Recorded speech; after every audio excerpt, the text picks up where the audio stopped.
I believe a cabal of secret societies has controlled the world for 200 plus years, and we get to be alive at a time to see it fall. I believe in the power of one person working as a team with other Christian patriots can have massive impact in reversing this ungodly culture. I believe that we have an omniscient, omnipresent, and omnipotent God that has put his hand on this moment in time to deny the timeline of the enemy and is about to heal our land. This is Rick, your host, and I believe that God has called me to empower Christian patriots with truth. Join us now for the Blessed Teach Show, and let's see what God is doing today.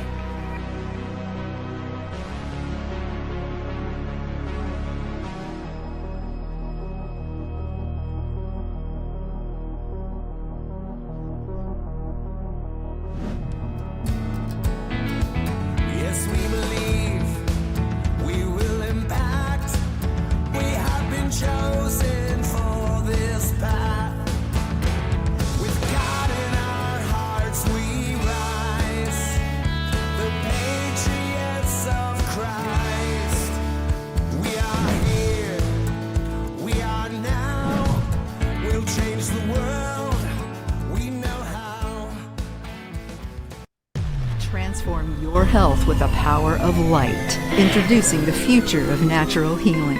Are you seeking a natural, effective way to enhance your well-being, reduce pain, and accelerate healing? If you're looking for quick fixes or ignoring the importance of natural health solutions, this might not be for you.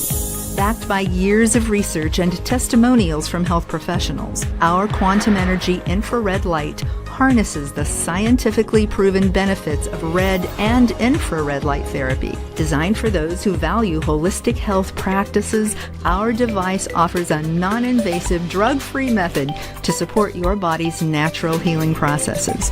Visit QEstrong.com now to discover how quantum energy can revolutionize your health routine.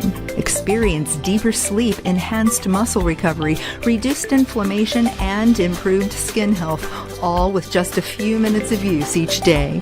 Don't miss out on the healing power of quantum energy. Visit QEstrong.com and learn more to take the first step toward the healthier you.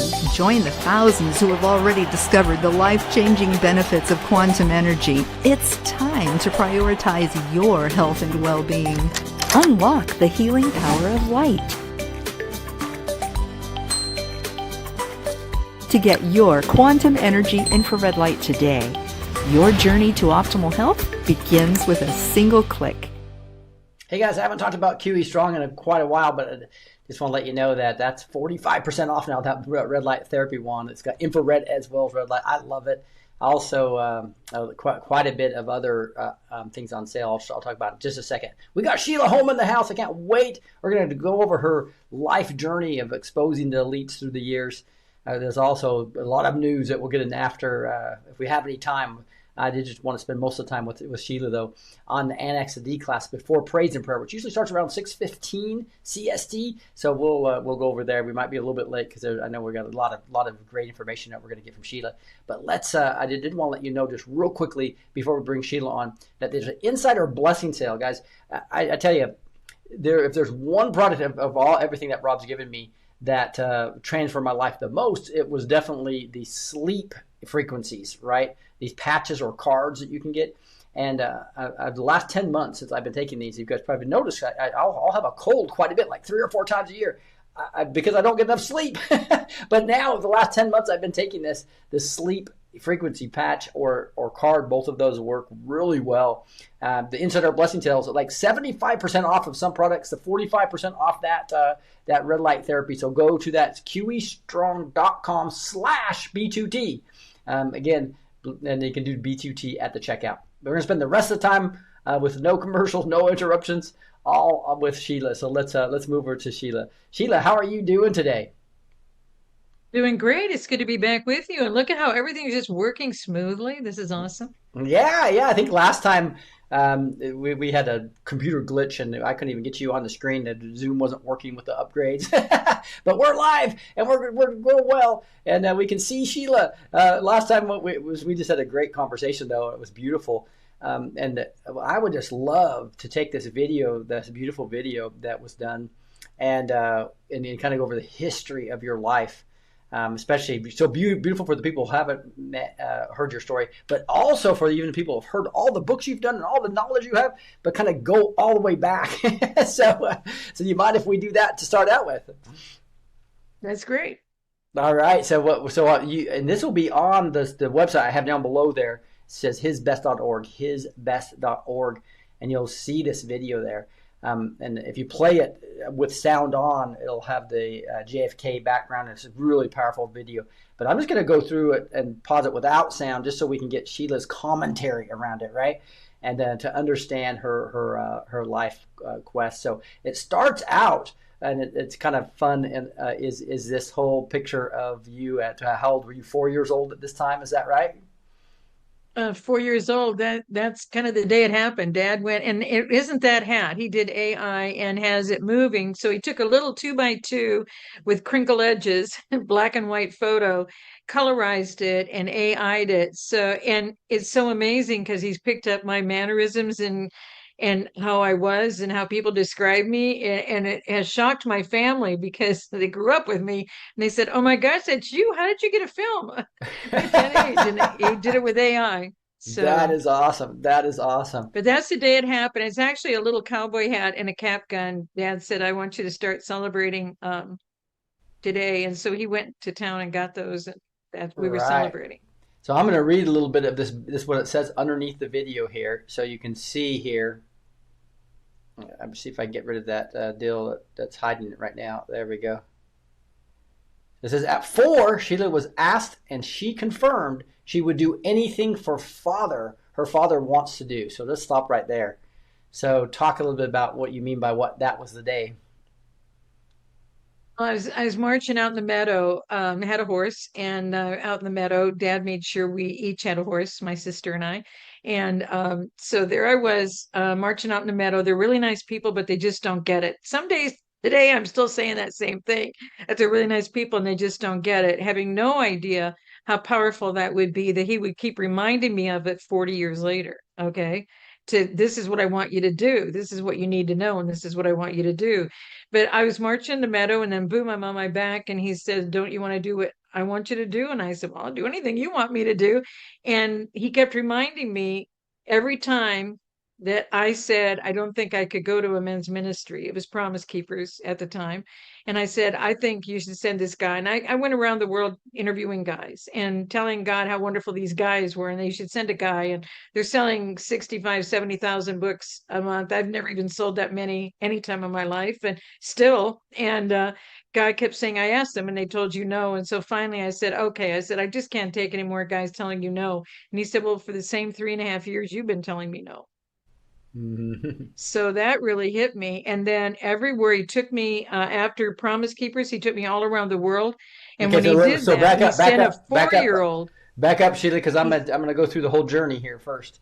So No, he so sent a 4 year old to uh, uh, to draw the picture of my farm, and every picture from every country of a 4 year old drawing it is identical. God told him, "You got to put the barn in, you got to put the house, you got to put a little dog, you got to put," and they put everything was identical, and the glory from heaven of me in the tall grass in the meadow. It just was so profound, and the parents didn't even know the children drew these pictures. None of the parents. And at every nation I was in, father sent a 4 year old with a picture of what happened to me when that very day that you see this okay, picture so on that's where you're wrapping that when I was story four. around. I'm sorry, I see where you're going Yep. now. So it wrapped Yeah. around to when you're on all these different areas, you would have said different 4 year old in each country would Hmm. bring you pictures reminding you of this time, your first conversation with the Lord God Almighty, right? Yes. Again, you always say Father because you're the personal relationship with the Father, but obviously you have a relationship with Jesus Christ as well because it's Father, Son, and Holy Ghost, right? So you're kind of talking about all three. Well, And the Father, Son, and Holy Ghost are one. The Hebrew word is Ishad. That's in the new book. Right. Ishad is absolute unity. Hmm. And the reason Constantine broke it into three, that we're supposed to do this with the Holy Spirit and do this with Jesus, and claim all of our healing through Jesus. And the Father has multiple names. I put all of them in the Wake Up Call book, and then starting on page 8 and Always Speak Yeah, Life. we've He studied has those. Yeah. multiple names with nature and character of each, and we never learned them, which is why they got upset with the tribes, is because the Native Americans were singing to Yahweh and Yehovah.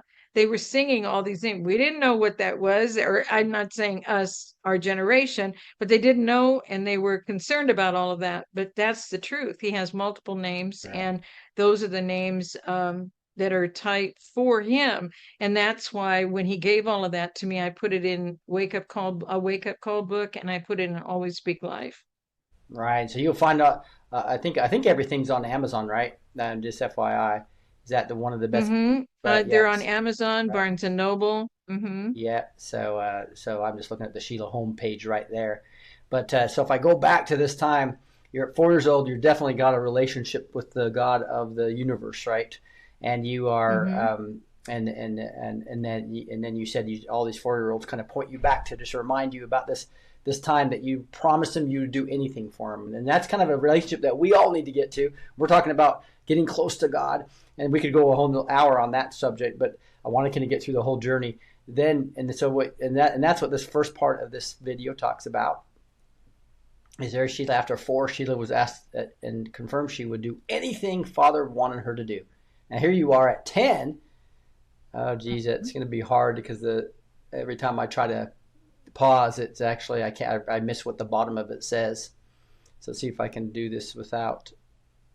At 4, that's at 4. Now here's at 10.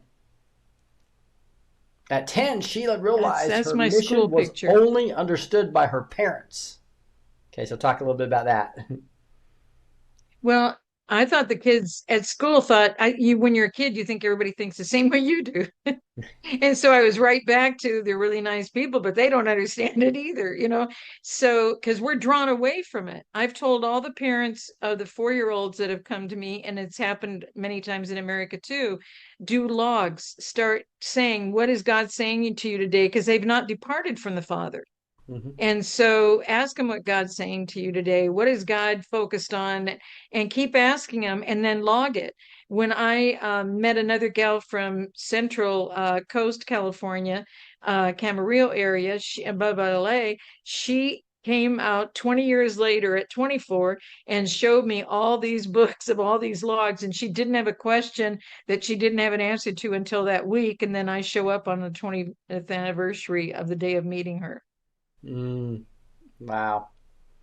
Okay. Came So through that, high school, came through college, and still is tight with the Father and still impacting lives in the corporate world. yeah.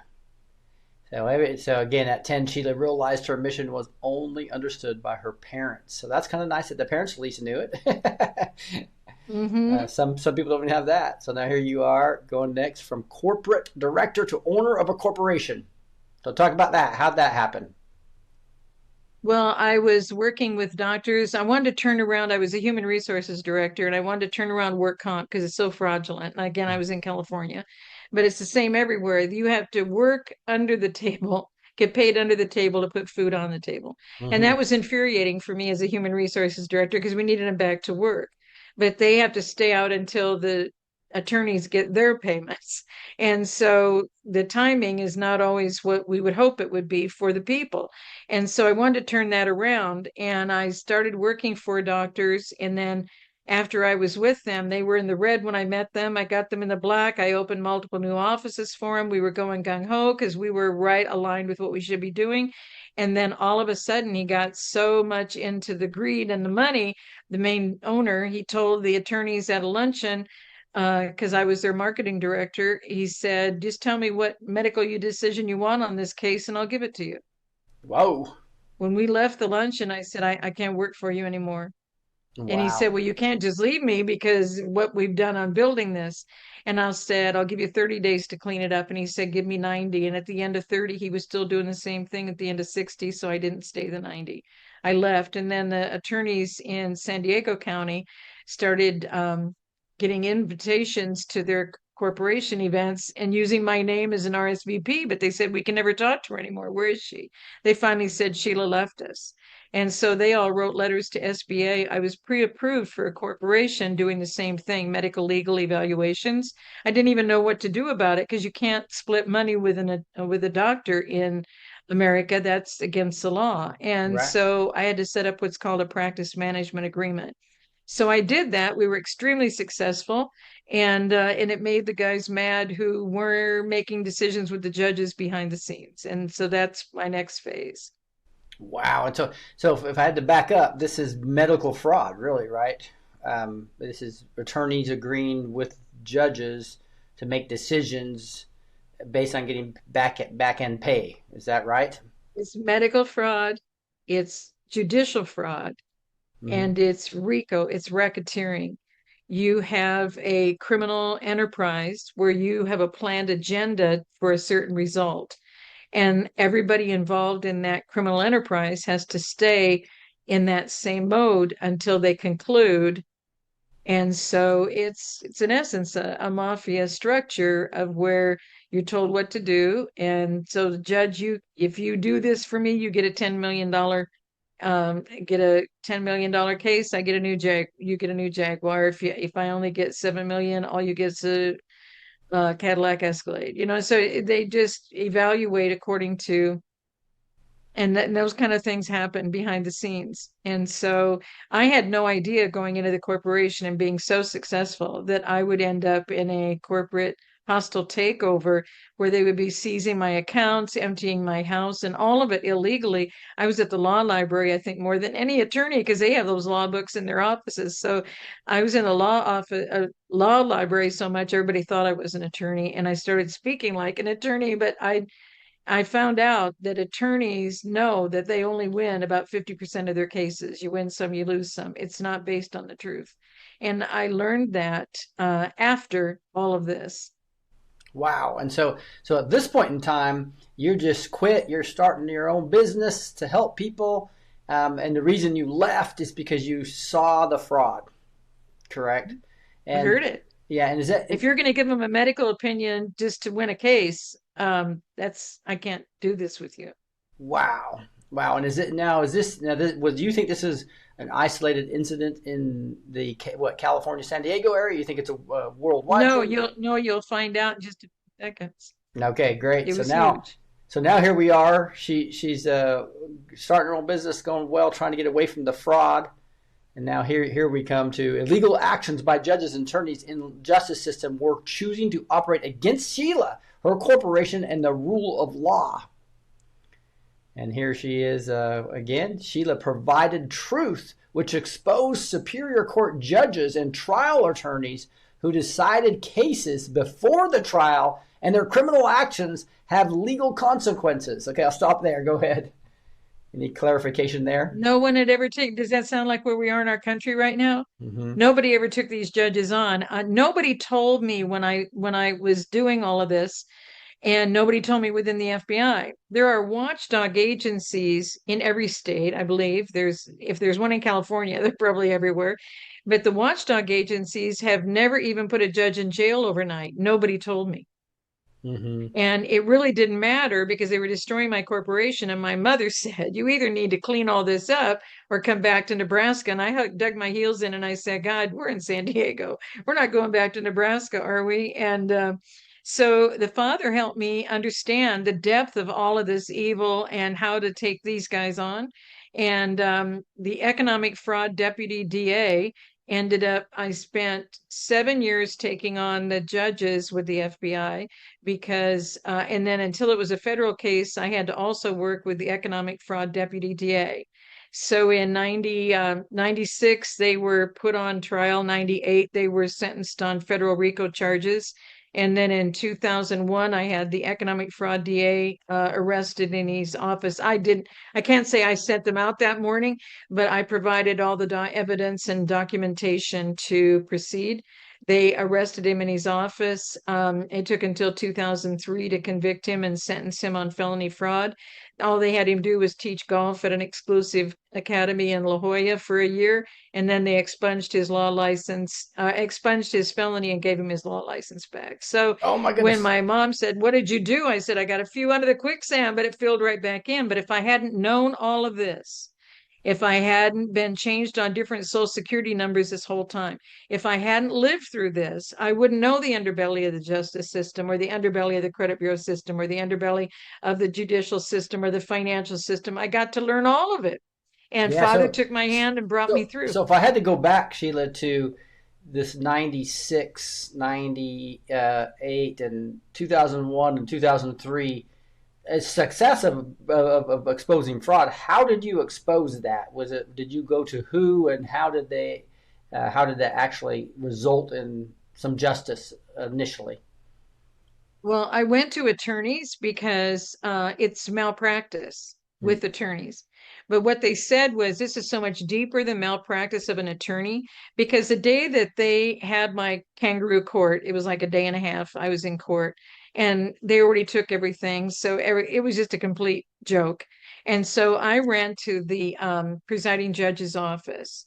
And it was a long way because they've now put a walkway in between the two buildings and from the old system to the new system. And so I'm running to get to his office. And she said, "Well, let me give you some water. Let me give you some water. You need to sit down." And I said, "No, I just need to talk to him." And she said, "Well, let's go in and have you sit in his office and just wait for him." So I sit in the office, and up above his desk behind him is an oil painting that someone painted for me when I was taking an adult school oil painting class. And I painted 10 huge paintings to cover the walls in the new office because I didn't have any money for art or decorating the office. And so there was that painting, and I said, "Oh my God." So I ran back to the to my attorney and I said, "You're not going to believe even the presiding judge is in on this."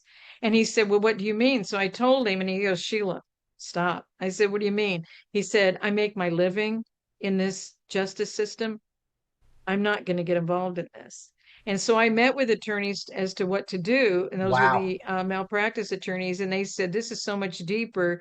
You need to really be meeting with the FBI." So they actually videotaped my, in essence, testimony about what everything that had happened to me that was all against the law. I knew the laws Now, that can they I ask you broke. I knew that one how they did clarification this. question, real quick? So, what year did they take everything away? Because we're talking about 98, 2001, 2003, and Oh so no, no, no. This is when they were being sentenced. They took everything away because they did a hostile takeover on my corporation. So they were what year was seizing my that? accounts What year was that? and taking my furniture before they even filed a case in the court system. It was that far beyond law. So I'm sorry. So when did they destroy your corporation and take your Social Security number away? What was that before 1998? Oh yeah, 1991.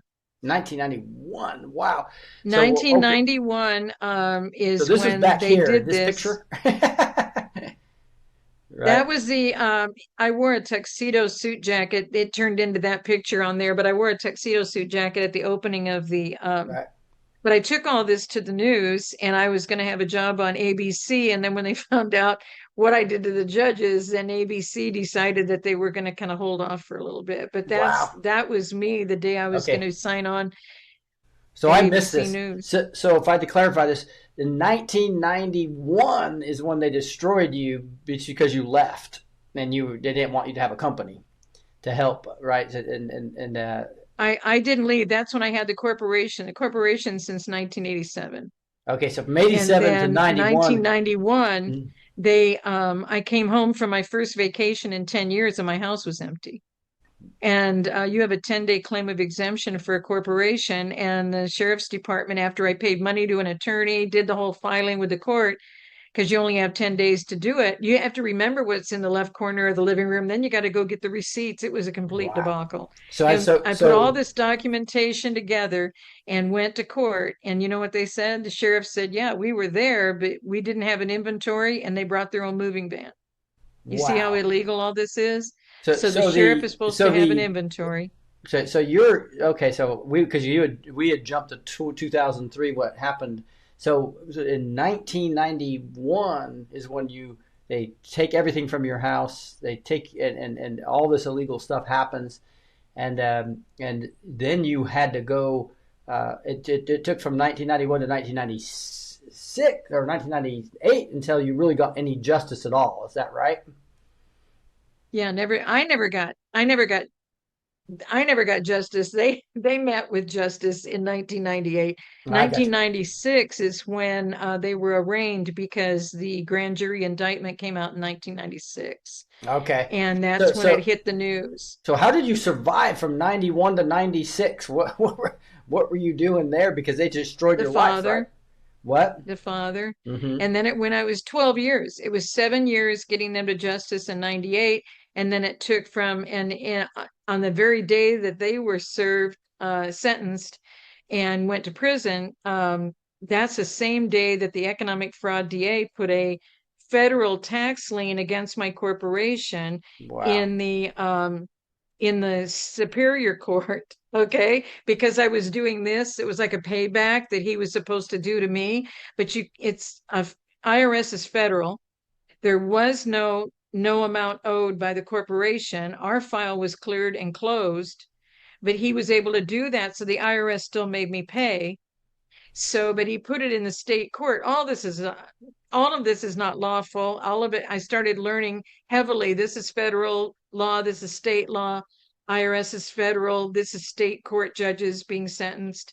Then we got the county guy who's the deputy DA.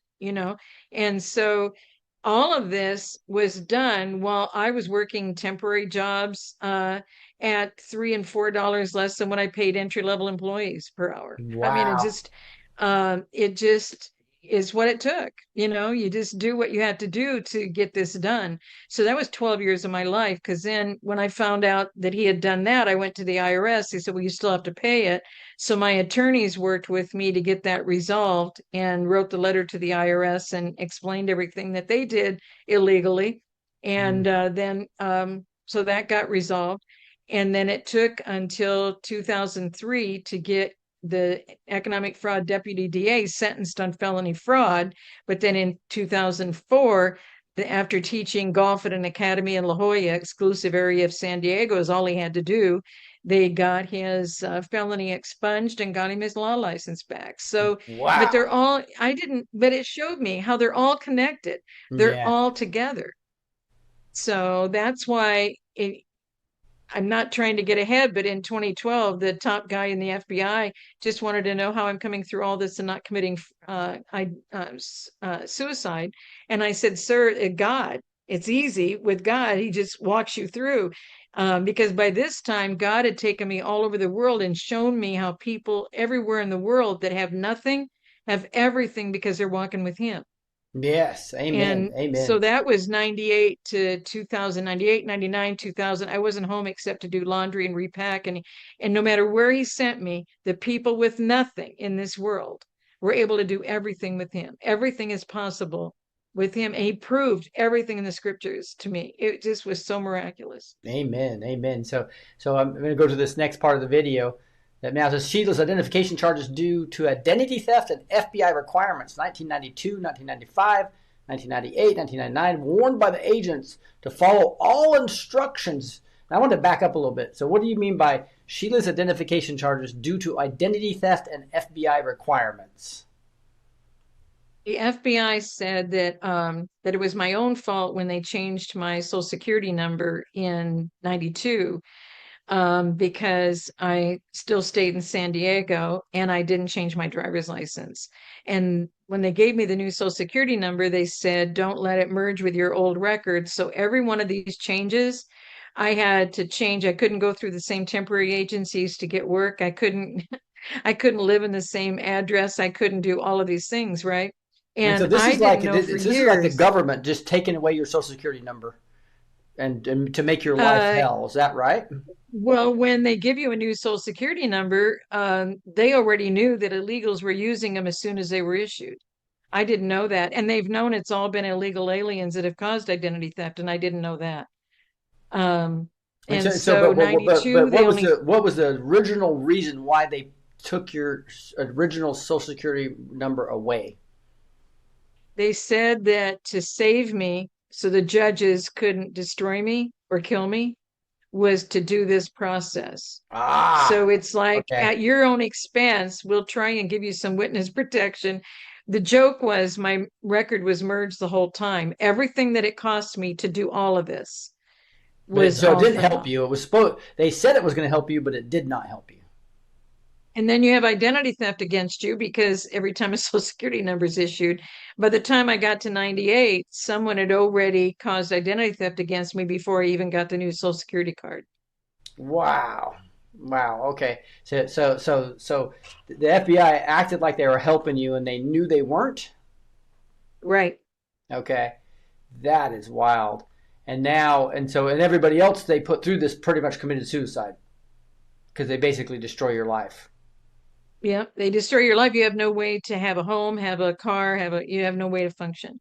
Wow. And so I'm gonna read this last part here. So this is a requirements of the FBI, and it says at the bottom here, after all these years, warned by the agents, follow all instructions required by agents, or Sheila would not be protected by her record and will not be secured. And that was a lie, right? Correct. That was Yeah, that. it was a lie. Yeah, It that was a was a complete lie. lie. And it's called dire consequences language to get you to do what they want you to do. But then I still believe the FBI was legitimate, and it was hard to explain to my family because they said, I used to believe that too, but guys, this is the truth. And it's hard because they're the FBI. You know what I mean? They had a lot of credibility in our life. Now, so you learned the hard way. The FBI has been corrupt for a long time. Long time. Yes, and so now that sets you for travel, right? So what happens at what year is this when you started traveling here? 98, 99, that God sent me around the world on his dime. All right, and this is kind of a cool story. So talk a little bit about how that was all funded on his dime. I had no way to do anything. I said, I can do nothing. He said, through me, you can do all things. I said, yeah, what can you do with me now? And I went to places I'd never been to in my life. I went to the nations. I didn't know the Kingdom of Tonga existed. I went to places I hadn't even went to a coronation of a king in Africa because of God. Wow, wow, and that's with no social security number. You thought you weren't able to survive, but then God showed you, nope, I'll do it, and that was through just other people funding things. All of a sudden, is there a couple examples about what happened in Australia or any of these cities that showed you that it was It's God's all hand? God. It's all God tapping people on the shoulder and saying, I need her. I need to, for example, Australia to Tonga. I needed another $600. And the joke was, I never had anything when I left home. I was blessed tremendously wherever I was by all sorts of sources and people, and they were just so gracious, so grateful I was there to speak with them about what is really going on in the world. And so, but then by the time I left, there was nothing left. Well, when I was in Australia, I still had 600 Australian dollars. But God had wanted me to go to Tonga because the Minister of Finance said, surely we must change or we will die. Well, he's putting a curse on the entire nation. And so I said, God, if you want me to go, I'll go. But $600, I can't get there. That's just half of it.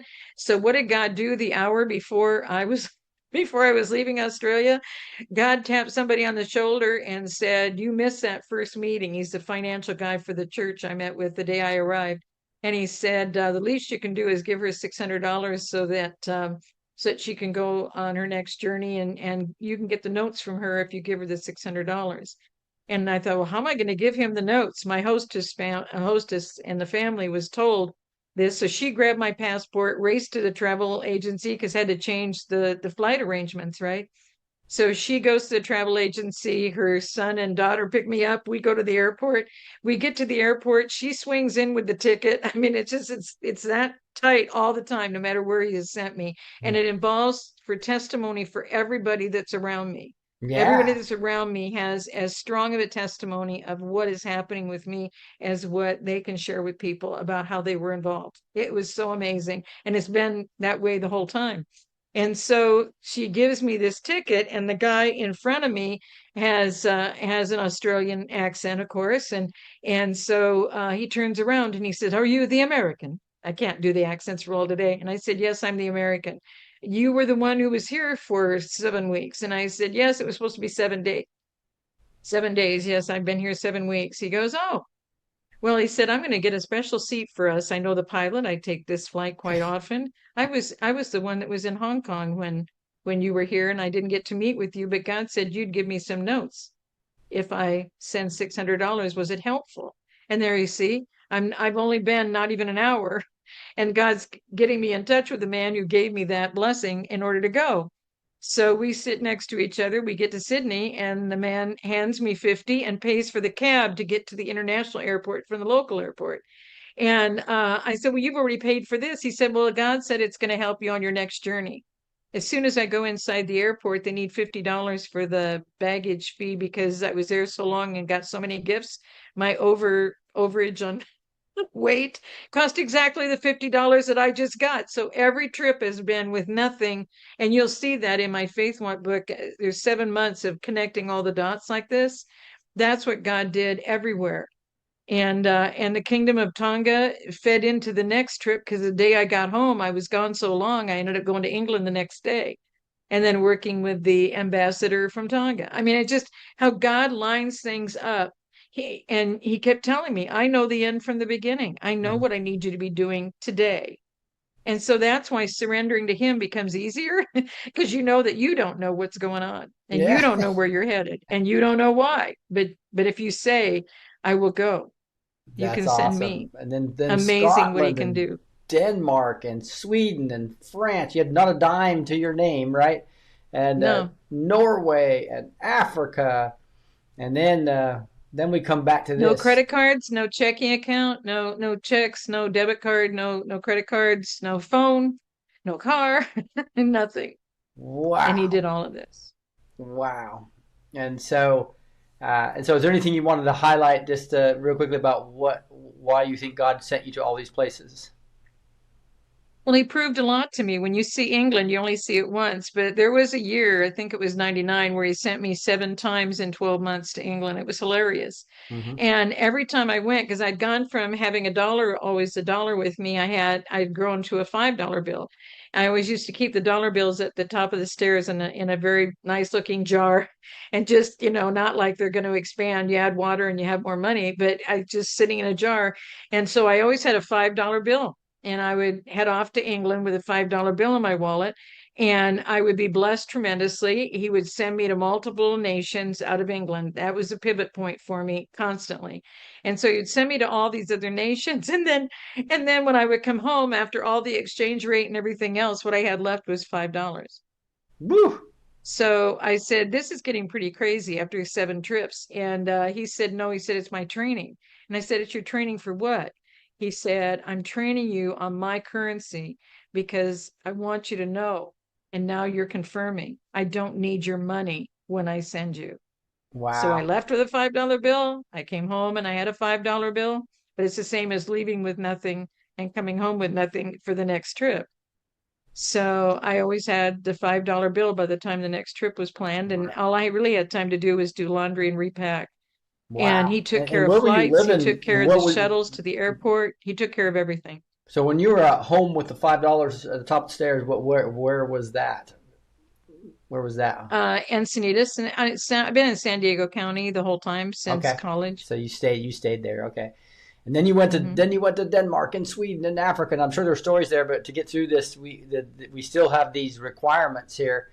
So I'm going to read this Hmm. bottom part again. This says here. Again, now 2001, 2004, and there's probably something at the bottom, but it's not my. And then this.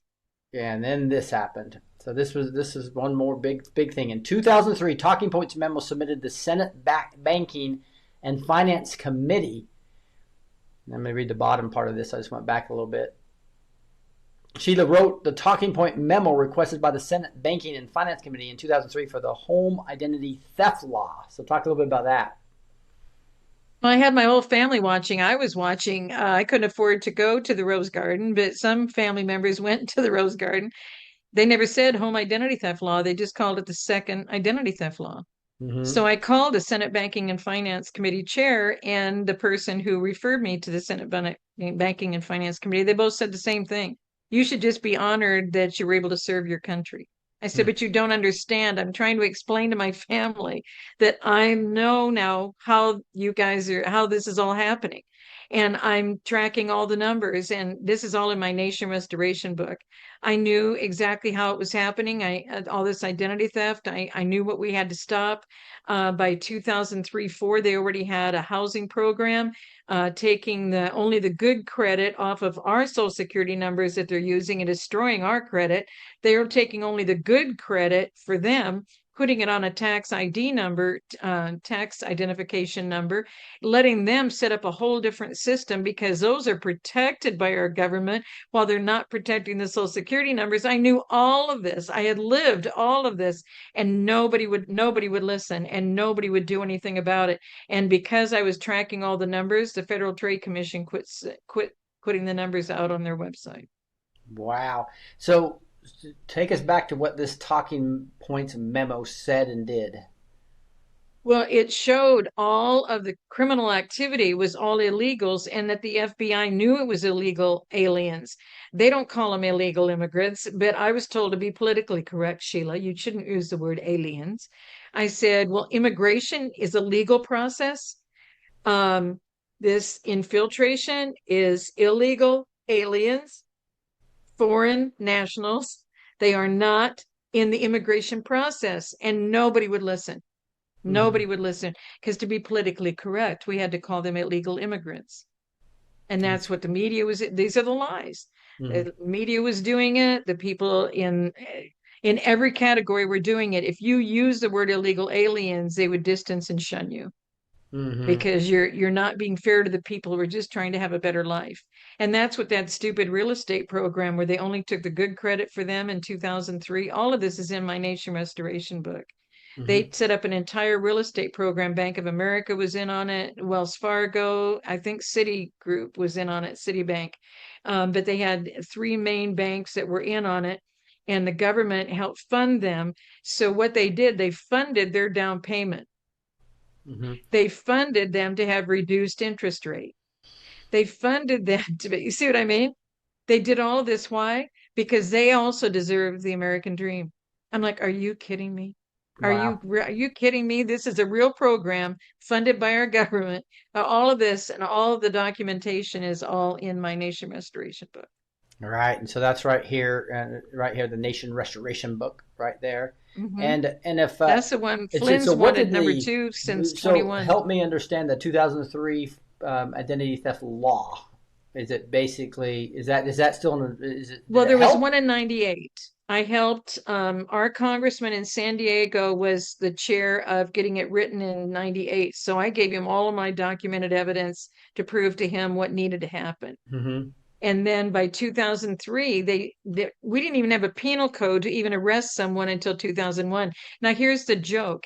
I'm talking to the FBI, and all of these people are illegally in America, so they've already committed a crime, right? Right.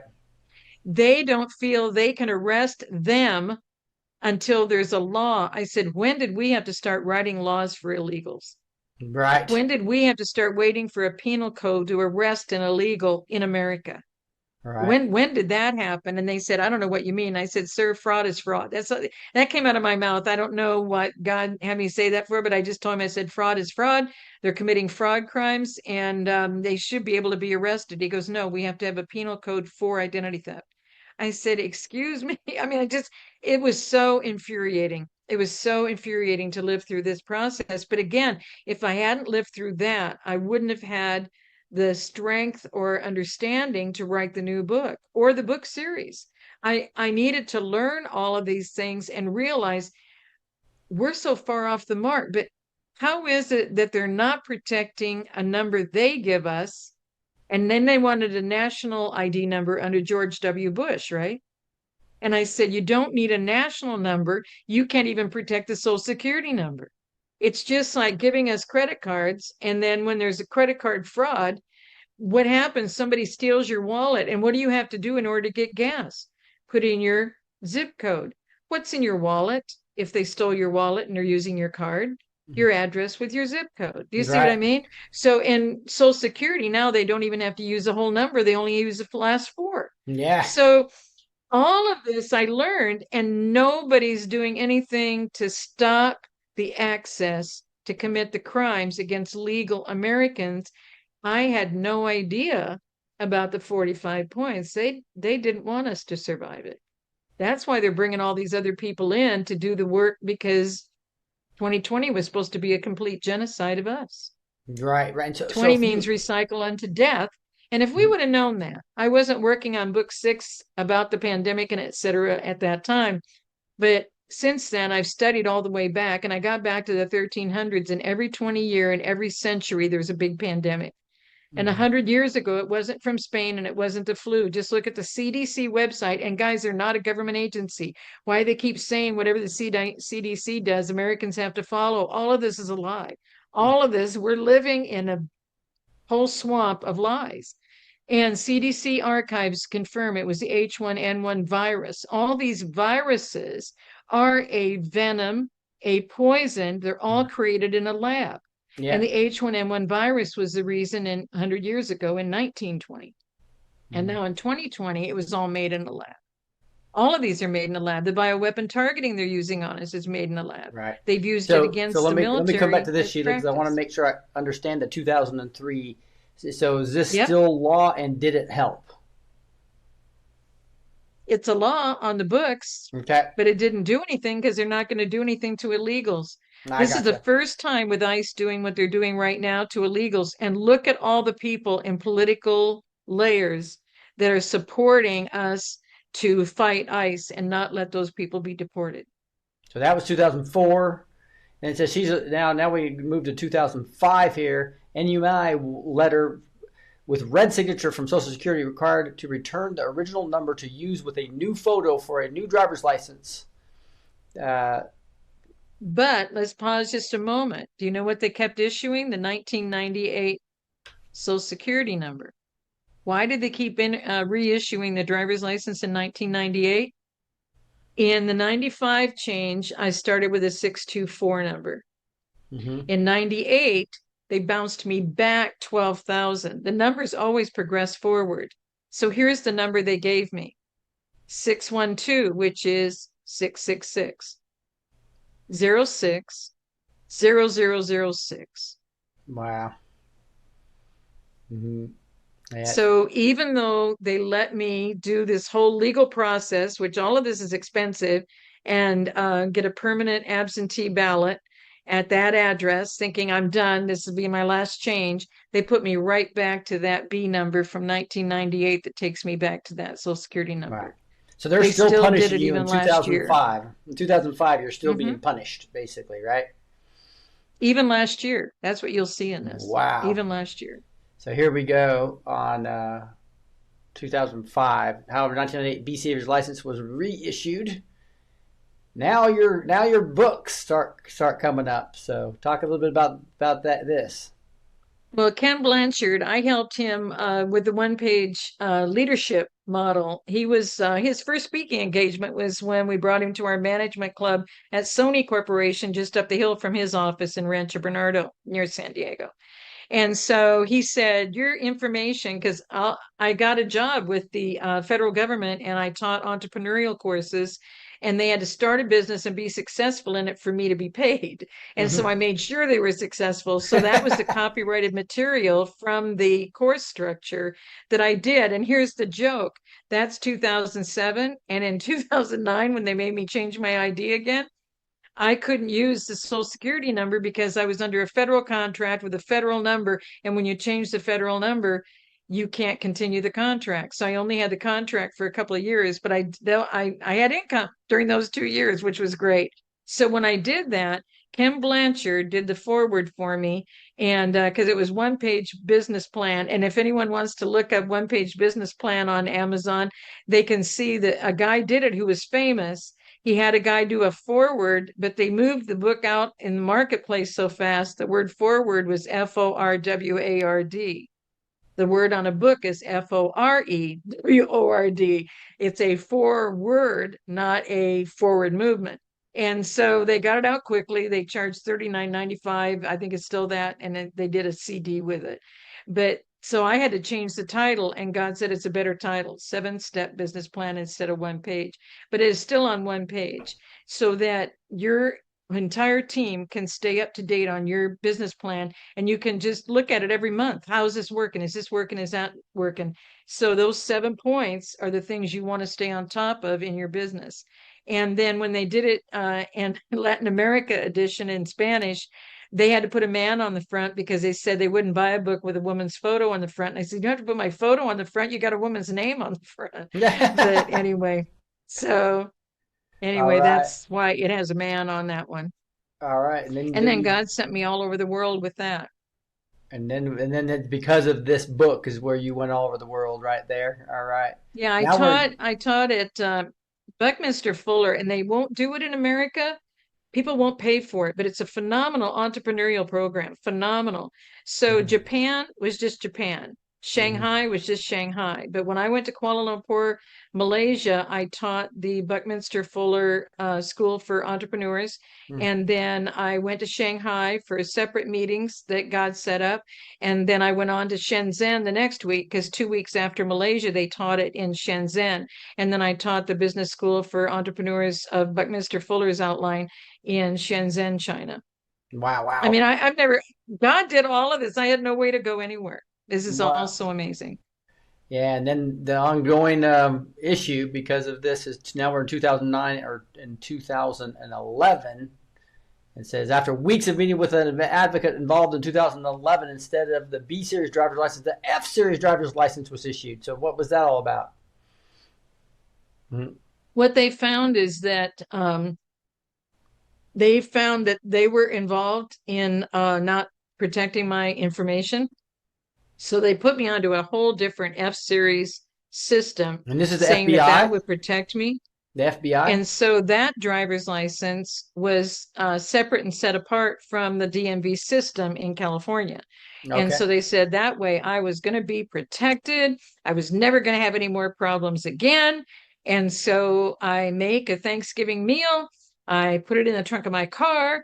I head off to Arizona. And yes, I was going a couple miles over the speed limit. And I get stopped by 3 Arizona cars Mm-hmm. on the side of the road for an hour and a half. Wow. And so it didn't Homeland help. Security camera. Yep. And Mhm. the first guy just was talking about doing a ticket. Then when he ran a background on me, I didn't exist in the system.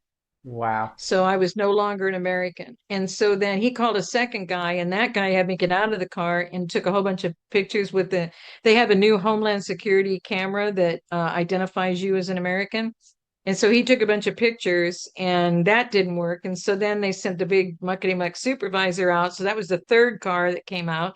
By then, I've been on the side of the road for an hour and a half, and the supervisor made them give me all of my ID documents back because he said, there's no way this is a California issue. They've messed up her record because there's no way the car is paid off. It's in her name. And all of these ID documents are in her name as the same person who owns the car. And so they said, and we've decided we're not going to arrest you because it's Thanksgiving weekend. I had no idea they thought they should arrest me because I'm not an American and here I am on American roads. But I look Wow. like an American. I don't look like an illegal alien, I guess. So Yeah. they were going to arrest me. Yeah. So all this happened because of the original them taking away your social security number and trying to say they're protecting you when weren't.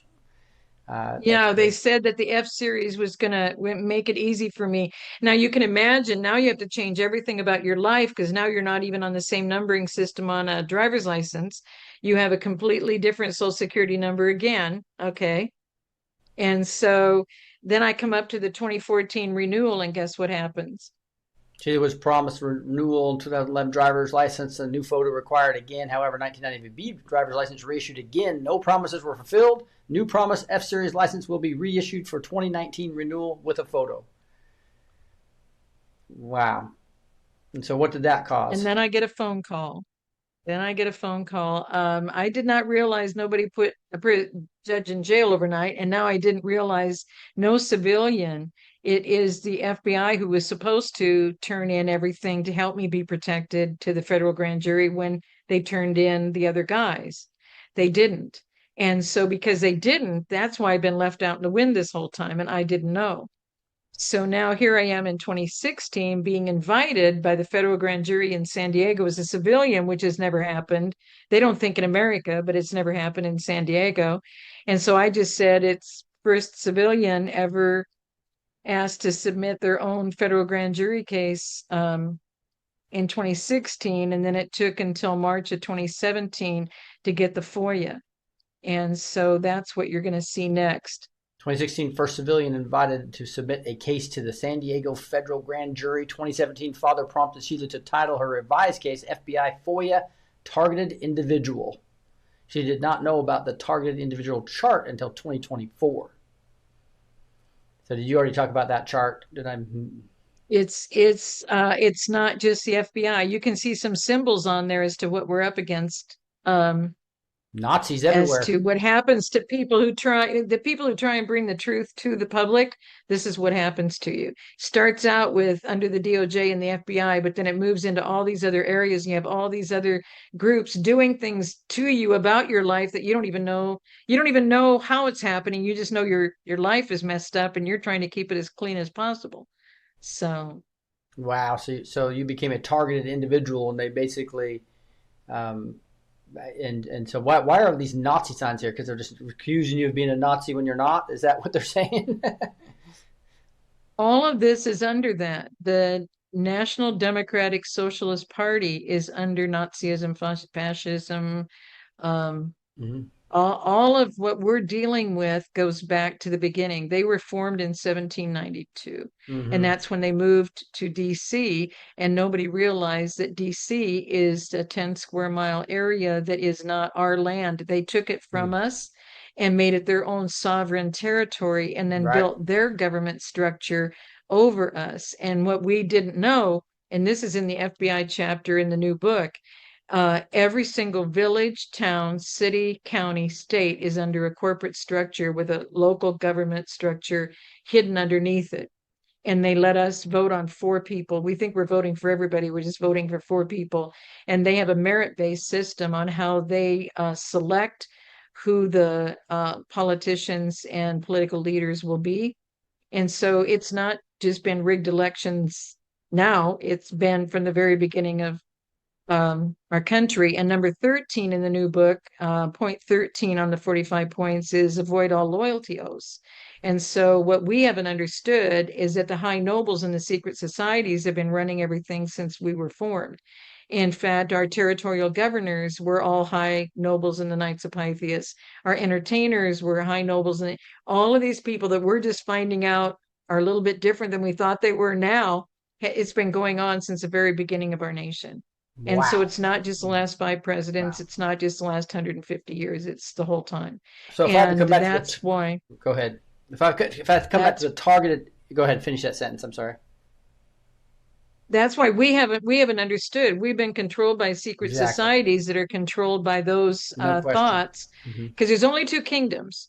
So you're either aligned and tight with the Father, or you're operating with the other kingdom. And the 45 points are going to shock people. That's why God had me write the book backwards, is because we went down a slippery slope. We get to agree to number 3, and then they push number 4 on you, and then you agree to number 4, and they push number 5. And that's why the future generations they're all the way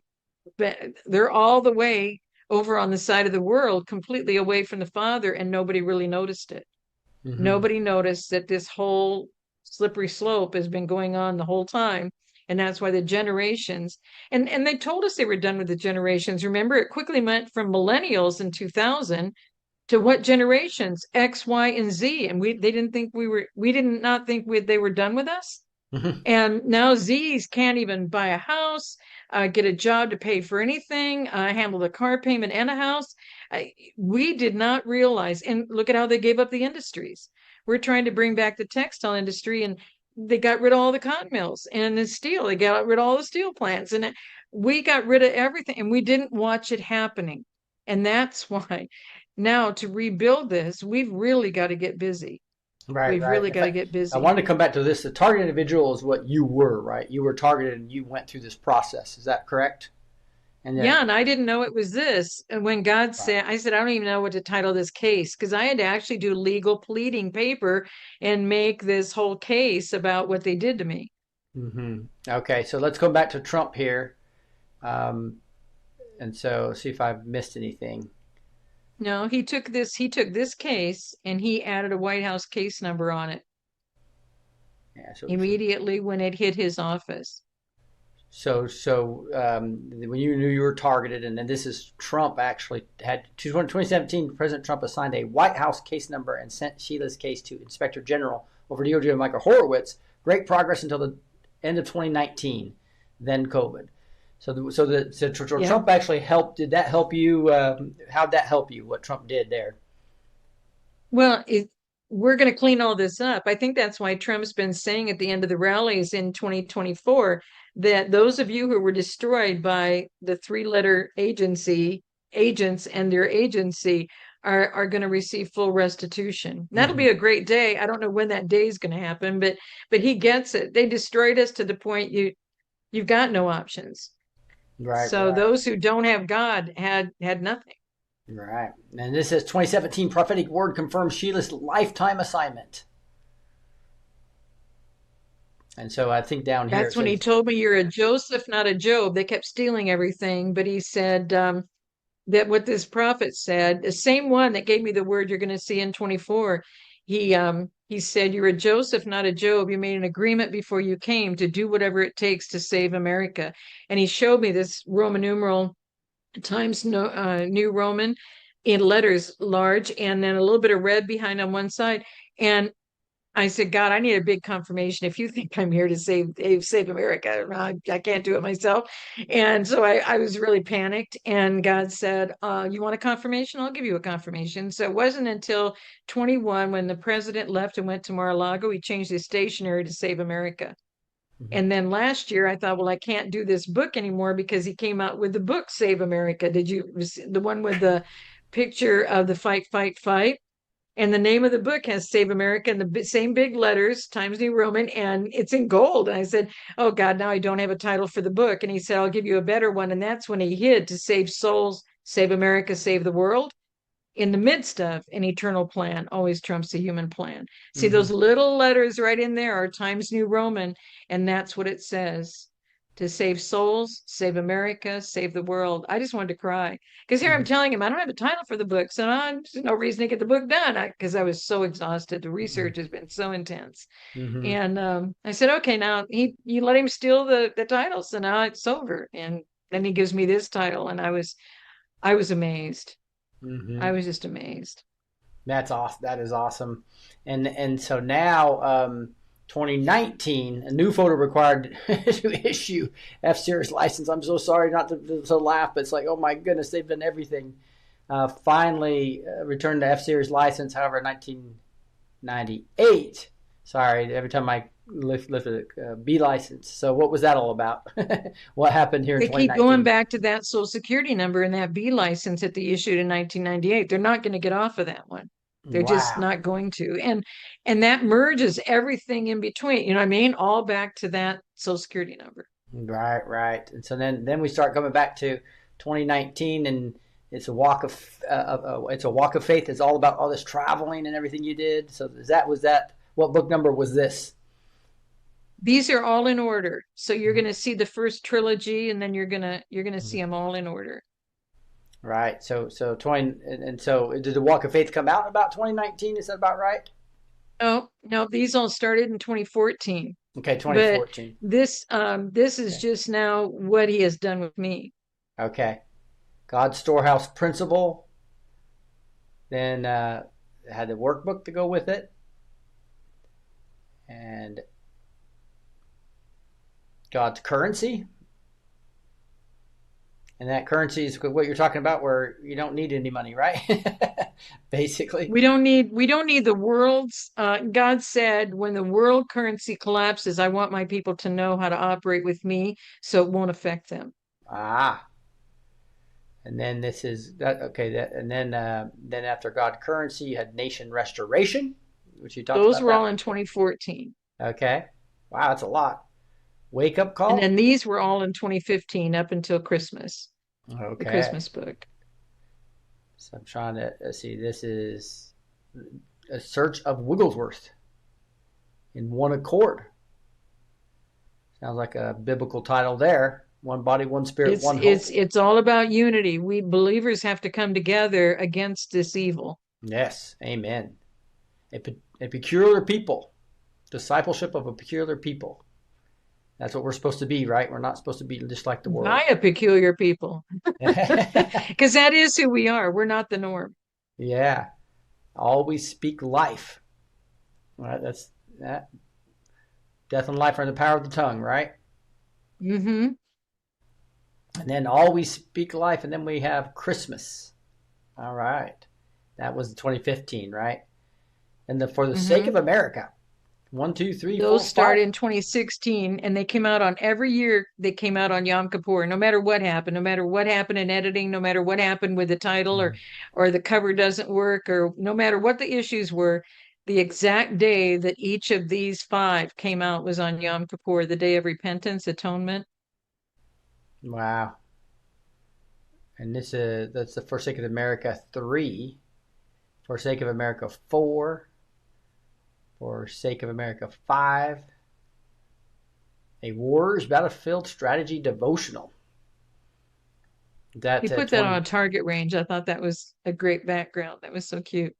yeah, a trumpet call to believers. And this is the Georgia Guidestone. So they called you the Guidestone when you educated everybody about this, and then they went bye bye. Mm-hmm. And that was when you were and when you say the ministry was up there, that was when the board right. So talking about the Georgia Guidelines going down, and That's this the is Faith Monument in Plymouth. the faith. So when the Guidestones went down on the 6th of July, um, they were already putting me up on Times Square for a week to honor my ministry and my books.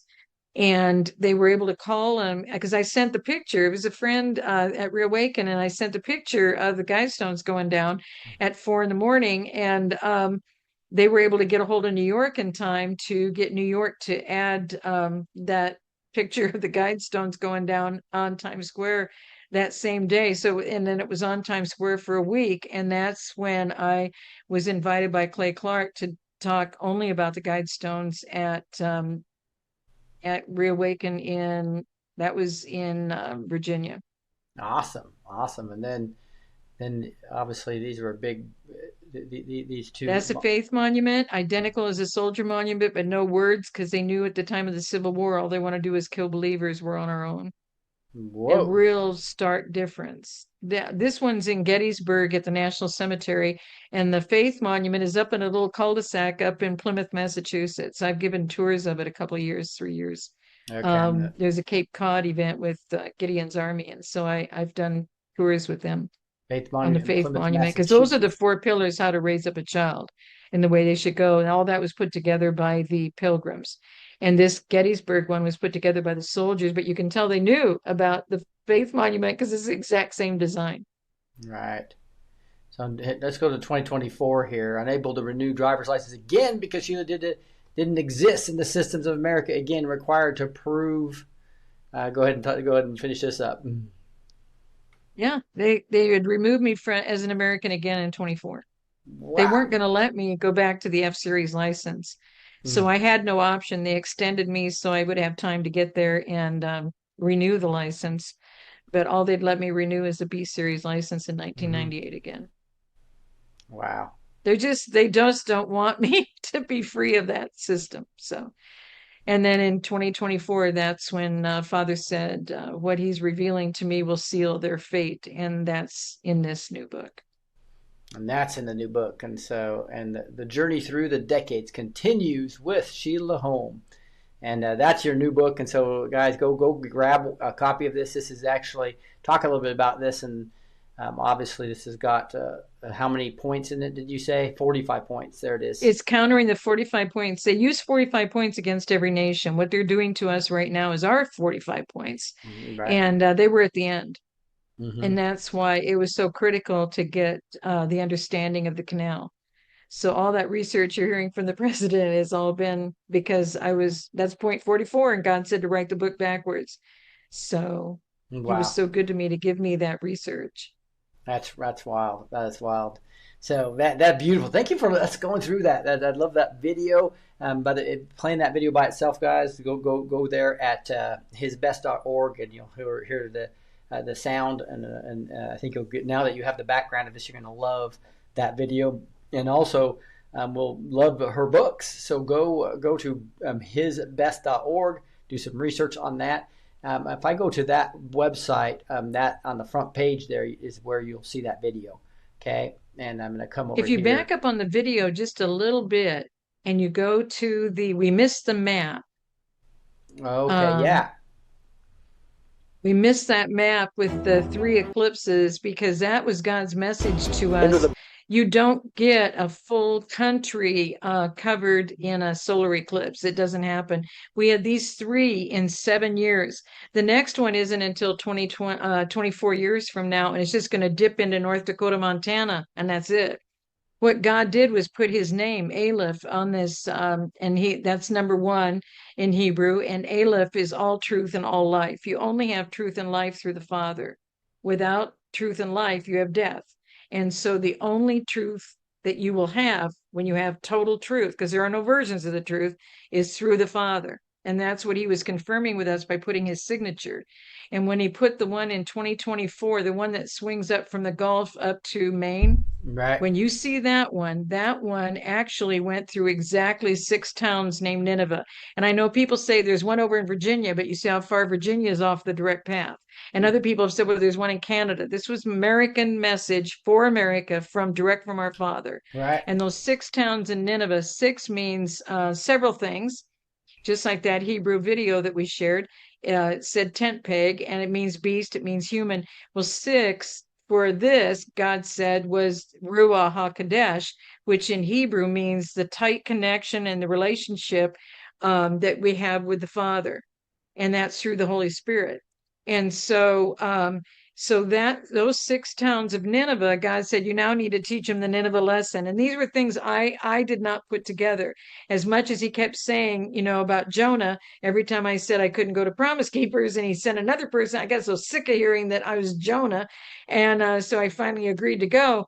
But God said, you need to go back and study it, because when Jonah went, they were taken captive by the king of Assyria, the 10 tribes of the north of Israel. They've not been back in Israel since 721 BC.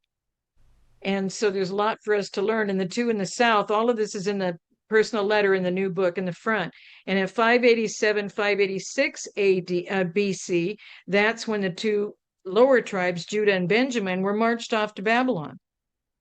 So when God gave this story about Nineveh and said, you have to give my people the Nineveh lesson, he put it through 6 towns, because only in the tight relationship will you understand how much he fights for us, because he knows the end from the beginning. He knew they were going to do all this to us. If we were tight with him, we would be countering this. And now he's really saying, now you have to counter it for the future generations, or you'll never get enough beyond this, because he brought those tribes out and took them to uninhabited lands. There are no more uninhabited lands anywhere. Right. And so we've got to make this work. And so that's what he's telling us.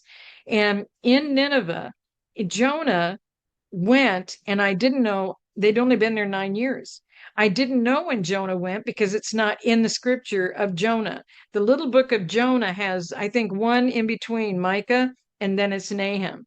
And when Jonah went, he gave the word to the king, you have 40 days or God's going to overthrow you. Right. So the king got real active, and everybody repented.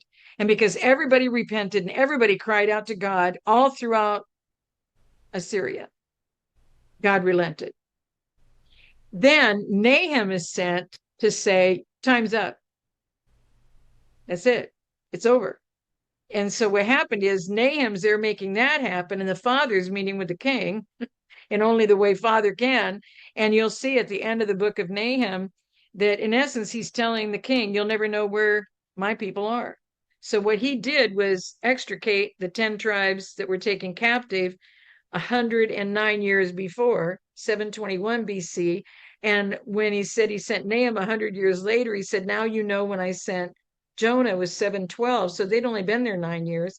Now they've been there 100 years, and they've all gone to what? Gentile worship. So Mm-hmm. Father's message to us in those 3 eclipses in 2017 to 2024 and through direct line of 6 towns of Nineveh in America, he's telling us the time is up for Gentile worship. It says in the scriptures, don't learn what the Gentiles do and don't do what they do. You may not think you're evil, but you're of no good to me either. And that's not what we don't want to be. The only church in the New World Order with the Holy Roman Empire. And that's why the people, and I grew up in a little farm community, and all of us from Scandinavian countries were in the Scandinavian Lutheran Church, and all of the people from Germany were in the Catholic Church. And I did not know there was a difference till I went to California, and everybody from Germany was Lutheran, and everybody that was Scandinavian was Catholic. And I thought, how does this happen? Because you think that it's a thing you were supposed to do. I never knew about all these distinctions, but when I grew up in this little farm community, everybody who was a member of the Catholic Church said it's really a shame you're not involved with the true religion, because the Holy Roman Catholic Church was called the true religion because it was set up with the Holy Roman Empire. That was the first world order. And that was the only church, only religion, only government structure.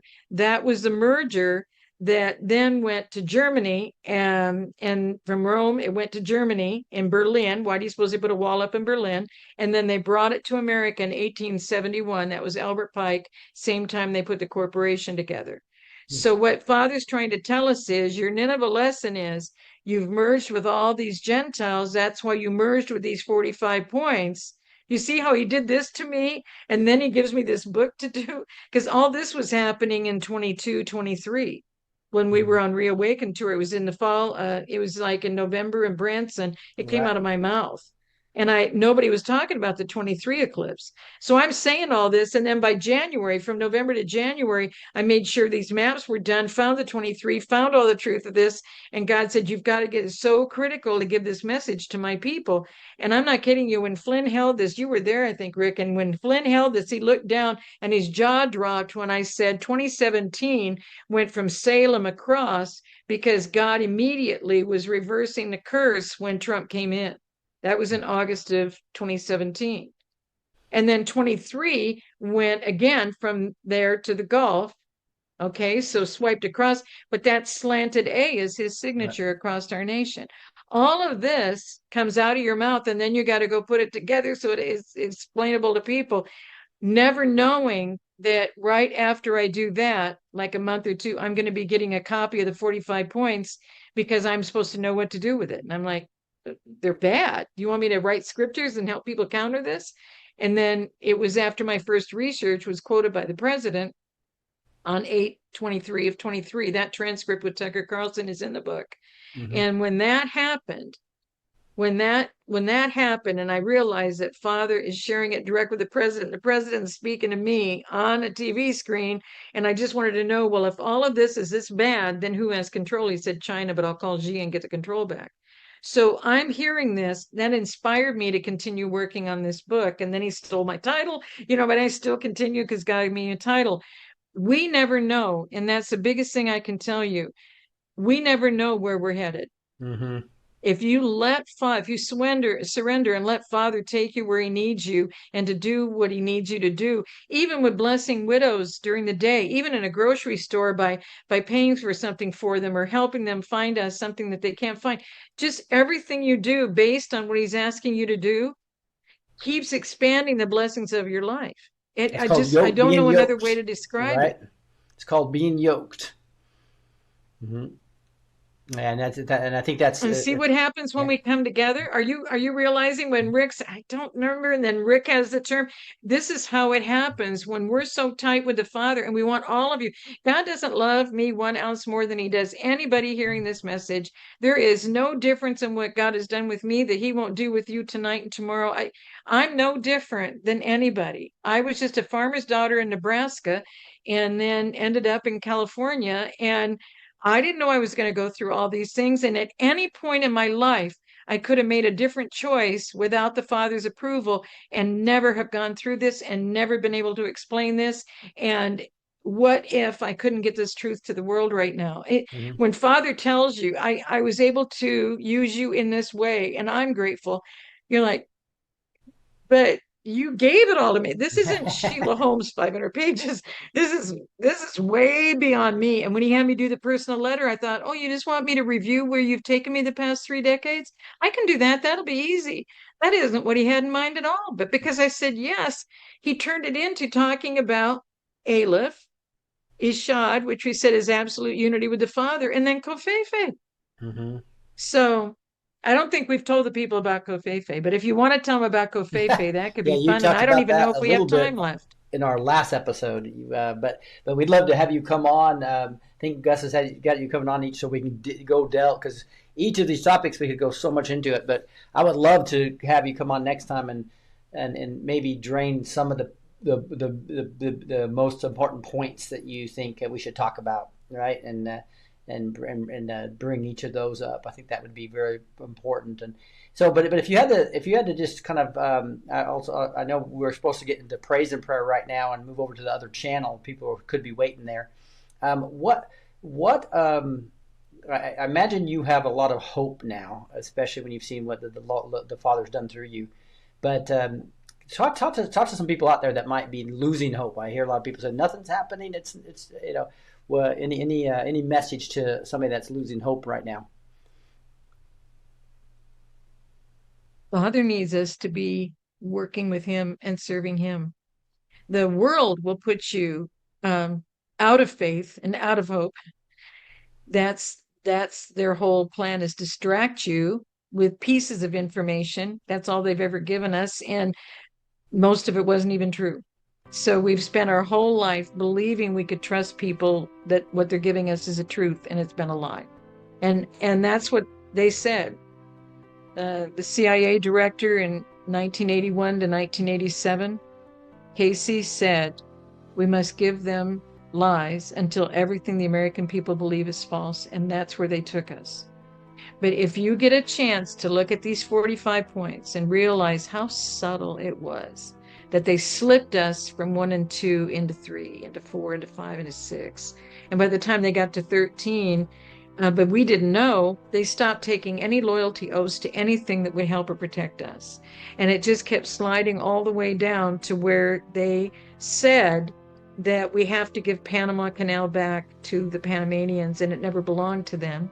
To then not have to deal with Panama, the world courts, they were just going to take the nation, America, and all the individuals, which means all of us. There's such a joke, because in Hebrew, nations and people is one word, but they said to all the nation and all the individuals into the world courts. They were done with us. They did it, and the whole way that they did the canal was a lie.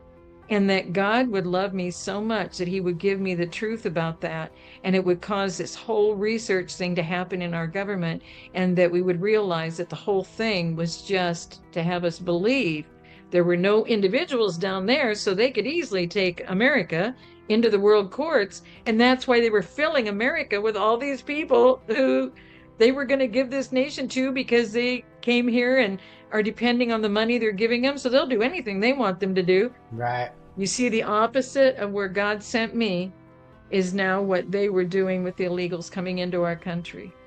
And seriously, my whole life has been a complete boomerang to be ready for this. Mm-hmm. I had no idea. I said, I can't do that. Training manual. My information that you give me has changed so much, increased so much in 10 years. How can I do this for 300 or 400 years to help the next generations? You've got a lot more faith in me, God, that I can come up with. I just don't think I can do it. And after I thought I was doing a pretty good job, he said, well, we're just going to stop for a while and we're going to do a personal letter. I said, why? And he said, because the people need to know what I've given you. And then he changes the whole script and gives me all this stuff in this personal letter that I did not know. And so it's not just that he's giving it to me, he's giving it to me for you. Mm-hmm. And so have hope, because he's not taking his hand off of us. Mm-hmm. That would be the ultimate, it would be over. He's given us his signature on this nation. He loves us that much that he has hope and faith in us. And all we have to do, because I had nothing for years. I didn't have a roof over my head for 12 years. Wow. And God never left me. I never even slept in a car. Never slept in a car when I got a car. And he's that good. He's that good. We haven't tapped into it because we've only been taught pieces of scripture. That's what he had me go through in his shot.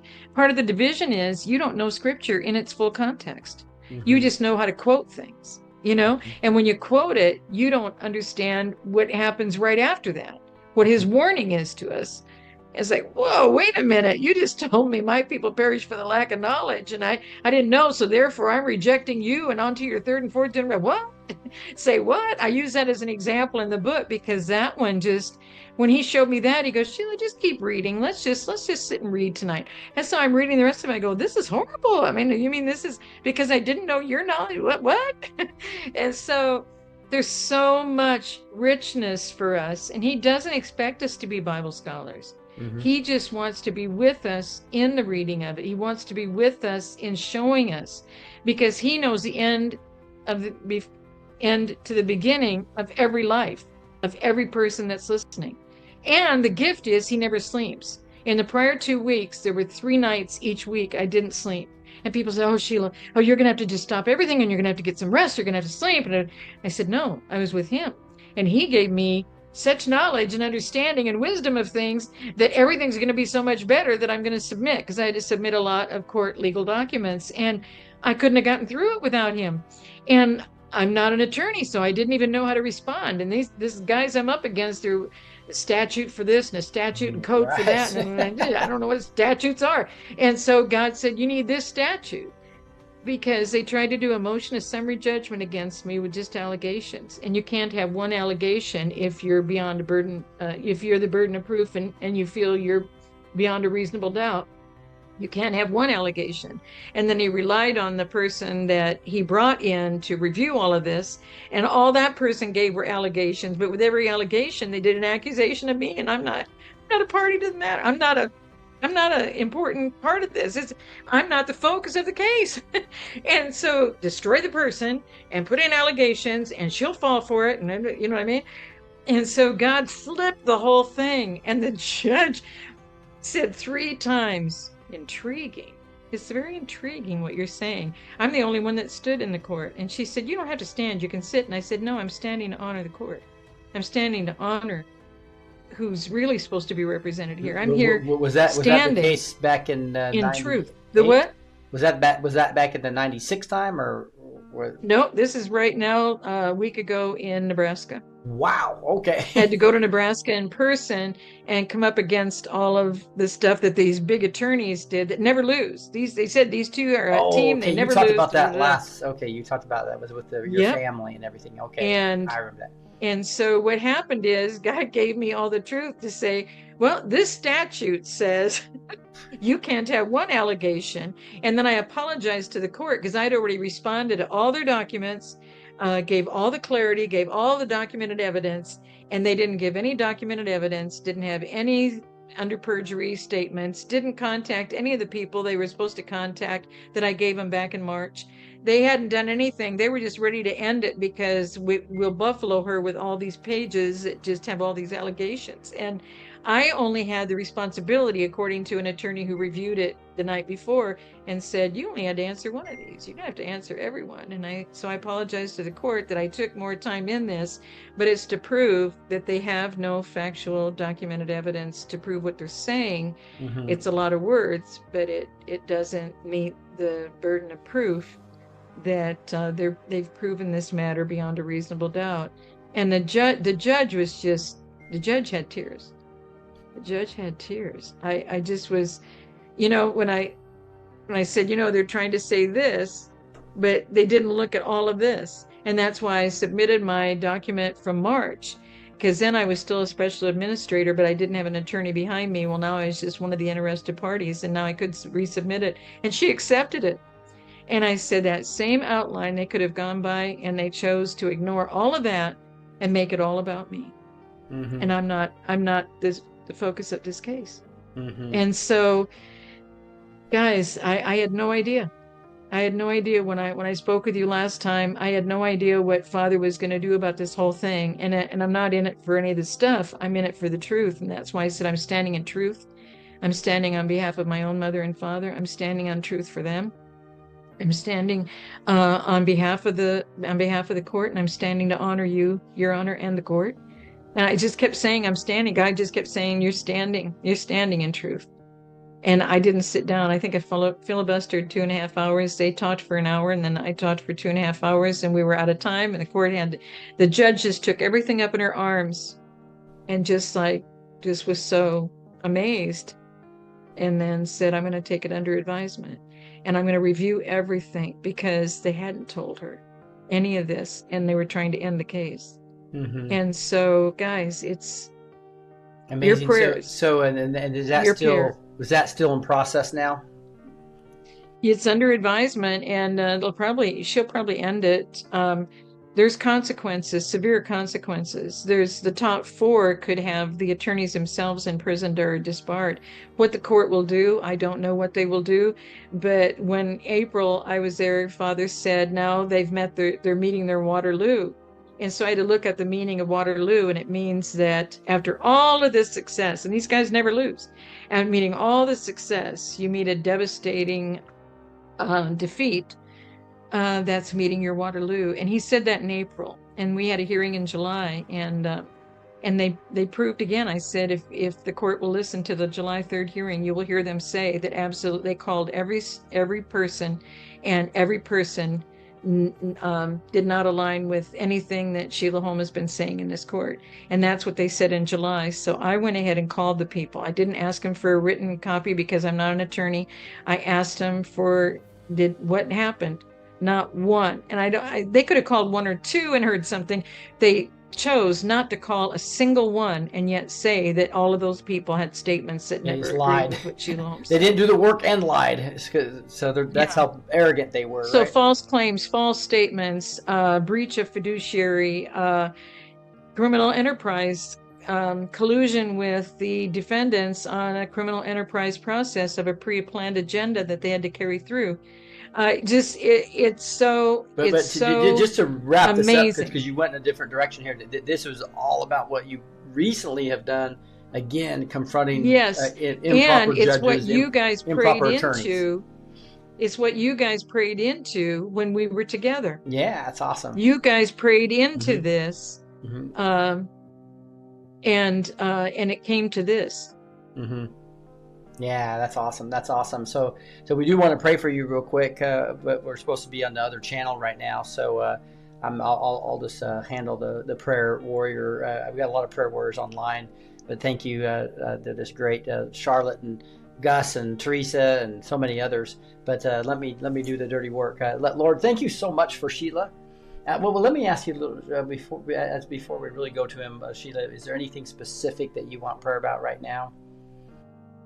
I'm open to whatever the team, whatever. Okay. I don't ever ask. I always thank Father. I stopped asking him years ago. I just thank him for what he's doing in me. I love in it. my life. But somebody can ask for you. So Heavenly Father, we just lift up Sheila right now.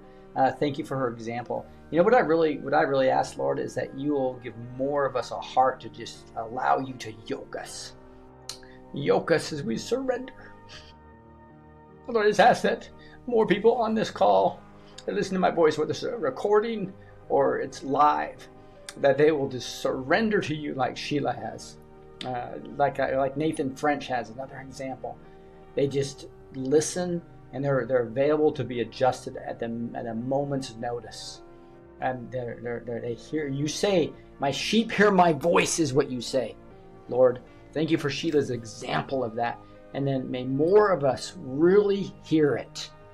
And not just when we're alone with you in a quiet room, but throughout the day, hour by hour, day by day. Guide each of us, Lord. And Lord, thank you for the written words that she's done. And when more people get into her books and be blessed by them about the truth of what's coming out. And may we come together as a body of Christ to arise and fight this evil. That's what you're calling us to do, Lord, and thank you for that. And I just ask for you to bless Sheila and to continue to be with her. She's drawn so close to you, and you've drawn close to her, Lord. Just thank you for that. And we just pray that her ability to hear from you even increases that much more, Lord, and that her example will just spread and will transmit, will shed to everybody else wanting to be yoked and to submit, so that you can guide us to the calling to which we've been called. We love you, Lord, and we say these things in the mighty name of Jesus. Amen. All right, Sheila, any last word? It's such a blessing to be with you. And what progress from our prayer last time to where everything is at today. I had no idea when we were together last time where Father was going to direct any of this. And look at what he does. All right. Looks like for you all to be standing with me just means a lot. All right, awesome. Gus had something real quick, so go ahead, Gus. Oh, I didn't know I put my hand up, but that must have been the Lord. Just want to say hello, Sheila. Yep. Praying for you always. You've got such an inspirational life that just leads, like Rick was saying, leads people to want that connection with the Father like you do. You know, it makes you hunger for it, you know, so bless you for that, for your obedience. And just by his traveling mercies on you, pray he blesses you always, camps his angels around you and protects you. And I know he is, so it's kind of crazy, but I guess we should pray it anyway, right? So bless you, Sheila. All right. God bless you. Bless you. All right. Hey, if everybody backstage was unmute and say thank you to Sheila as we wrap up here. God bless you. Thank you so much, Sheila, for taking the extra time with us. That was awesome. Thank you. Love you. Oh, Sheila. Thank you, prayer Sheila. warriors. You realize what you brought to fruition on the 18th of July. It was amazing. Mm-hmm. That's Lord. awesome. Thank you. Praise the Lord. Yes. All right. I God thank bless all of y'all. you. All right. Thank you. Hey, we're going to Thank go into you. the other channel, Word and Worship. God Word and bless Worship you. channel for praise and We prayer. love you. Shalom, shalom. Yeah, and a Bible study. So go over to Word Worship and Bible Study. Thank you so much, Sheila. God bless you guys, and we'll see you over at the other channel here in just a second. Bye-bye.